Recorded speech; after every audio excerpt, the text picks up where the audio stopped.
आपण वाटतं त्याला जड जवारी सोन्याची सिंहासनं देतो, पंचपक्वान्न देतो. त्याला कशाची गरज नसते. त्याला पारधीसुद्धा मांसाहार देतो शिवाला. आपण बोलतो शिवाने काय मांसाहार दिला, अरे काय माणूस आहे म्हणून. पण तो पारधी त्याची प्रेम काय असतं. एका जंगलामध्ये एक शिवाचं हे शिवलिंगाची स्थापना केलेली असते संपूर्ण जंगलामध्ये. आणि गावामधला एक पंडित पुजारी येऊन नित्यनेमाने त्याची पूजा करतात. त्यांना वाटतं आपल्यासारखा श्रेष्ठ आपणच. तो शिवाची पूजा करतो आणि एका दिवशी हा पारधी रस्ता चुकतो, त्या बाजूला येतो आणि तो पाहतोय शिवलिंग आहे. त्याला वाटतं चला यांनाही काहीतरी आपण प्रसाद दाखवा.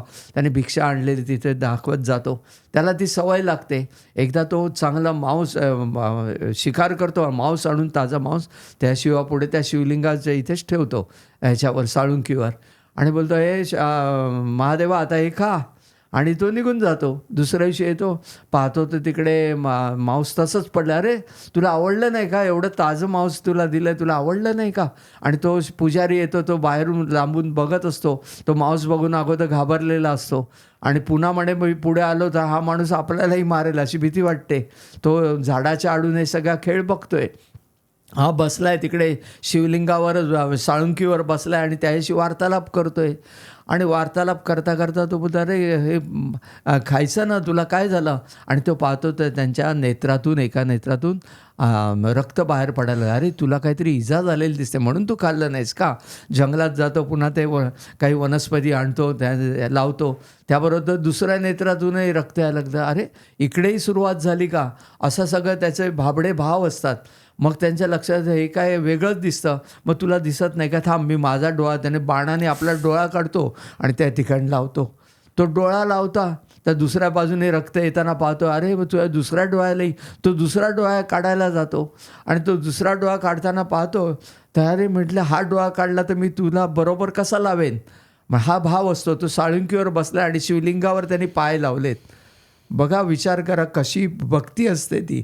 शिवलिंगावर पाय लावलेत आणि मग तो बोलतो थांब मी आता हे करतो. आणि तो मेजरमेंट घेतो पाय लावून. आता मी बरोबर या ठिकाणी अंगठ्याच्या जवळ तुझा डोळा लावू शकतो.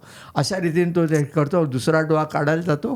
प्रत्यक्ष शिव तिकडे अवतीर्ण झालेले आहेत. आणि मग ते पुजारी येऊन शरण जातात.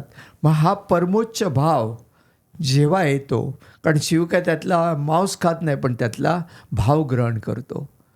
हा भाव महत्त्वाचा आहे. तो तुम्ही ज्या रीतीने अर्पण कराल तेव्हाच ईश्वराचं दर्शन घडेल, अन्यथा घडणं शक्य नाही आहे.